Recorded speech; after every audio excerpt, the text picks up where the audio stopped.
Aujourd'hui, nous sommes à Rome, au festival Plus libre, plus libre, et nous avons le plaisir de rencontrer l'écrivaine française Mariette Navarro, à laquelle je donne la bienvenue. Nous sommes ici pour parler de son nouveau roman, son premier roman, Ultramarine, récemment publié par la maison d'édition La Nuova Frontiera. Première chose, comment vivez-vous cette expérience des publications de votre roman dans un pays étranger? C'est une ouverture extraordinaire parce que quand j'ai écrit ce livre, je ne pensais même pas qu'il allait être publié, même en français, parce que c'était vraiment très intime et j'ai passé plusieurs années à l'écrire et c'était vraiment pour moi de façon très intime. Donc j'imaginais déjà pas qu'il allait toucher un éditeur, des lecteurs, et maintenant cette aventure à l'international. Et puis je pense que l'Italie a un lien avec la mer aussi, comme moi. Et à propos de ça, en fait, j'étais curieuse de savoir quel est votre rapport avec la mer. Alors, moi, j'ai jamais vécu au bord de la mer, mais j'ai toujours eu une passion.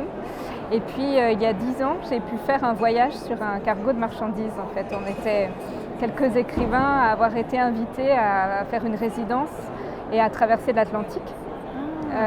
Depuis les côtes de Bretagne jusqu'en Guadeloupe. Donc une dizaine de jours en mer. Et ça a été vraiment l'expérience qui a fait naître ce roman. Ça va donner l'inspiration. Oui, et puis j'avais pris beaucoup de notes, je ne savais pas quoi en faire et petit à petit l'idée est venue d'en faire une fiction.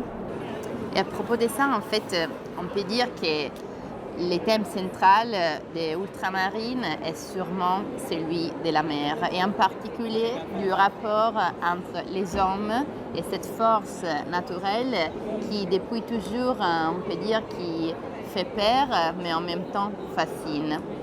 Et c'est l'histoire d'un équipage qui traverse l'Atlantique, dirigé par une femme.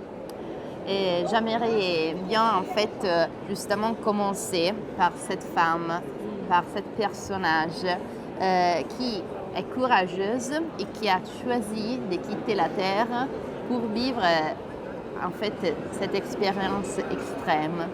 Qui est cette femme et comment on pourrait la décrire en fait?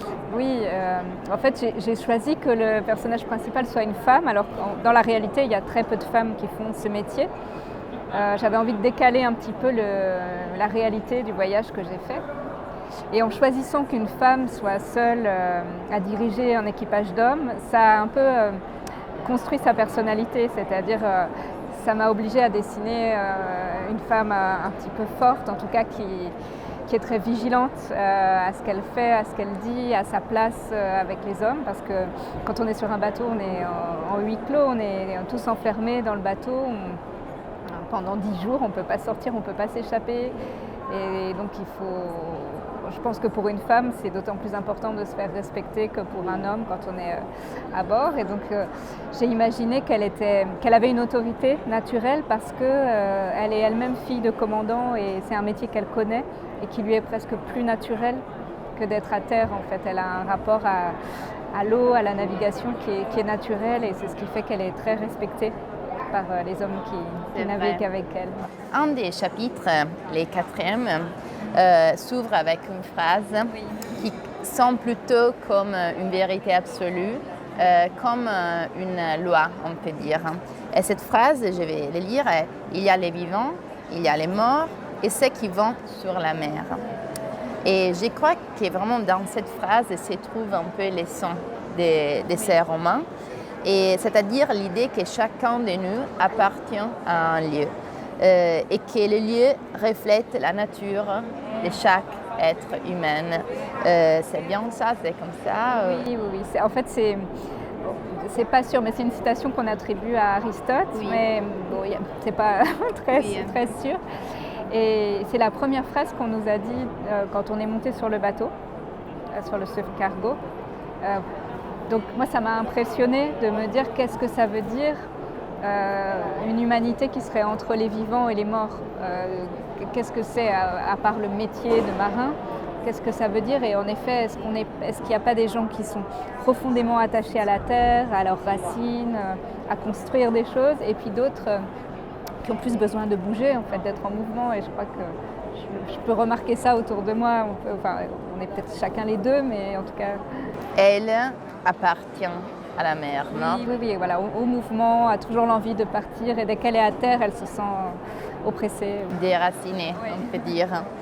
Et au centre de ces romans, il y a un événement qui, comme tous les événements, en fait, crée une fracture entre l'avant et l'après. L'équipage décide un jour de s'offrir une baignade, on peut dire, en pleine mer. Et de cette baignade, à laquelle seule la commandante décide en fait de ne pas participer, naît un vertige. Un vertige qui contamine la suite du roman, la suite de l'histoire. Qu'est-ce qui représente ces vertiges dans les romans? Je crois que c'est une forme de liberté qui peut être inquiétante. Ce moment est aussi arrivé dans le livre parce que j'avais envie de trouver une liberté dans l'écriture. Donc, des choses de plus en plus étranges sont arrivées parce que moi-même, je ne voulais pas tomber sur des schémas d'écriture déjà, où on sache déjà à l'avance ce qui va se passer. Donc, on pouvait imaginer qu'il allait manquer un personnage. En fait, j'ai inversé cette chose-là, etc. pour moi-même être libre dans l'écriture et pouvoir surprendre aussi le lecteur et voilà, essayer de créer de la liberté. Et pour les personnages, c'est aussi ça, c'est arrêter un navire qui est un navire de marchandises, où on a des horaires, il y a une économie, etc. Oui. Pour moi, c'est un geste fort et souvent, voilà, les personnages qui me plaisent dans la littérature, c'est aussi des personnages qui arrêtent, qui cassent la machine. Ou, voilà. Oui. Et ça, c'est toujours, je crois, ce que j'explore dans mes textes. C'est comment quelque chose se décale ou comment on découvre d'autres chemins. D'autres chemins. Ouais. En fait. Ouais. Bien, alors, merci beaucoup. Merci. Les livres Ultramarine, la maison d'édition La Nuova Frontière, et je vous suggère de les lire. Et merci pour avoir été avec moi ici aujourd'hui. Merci.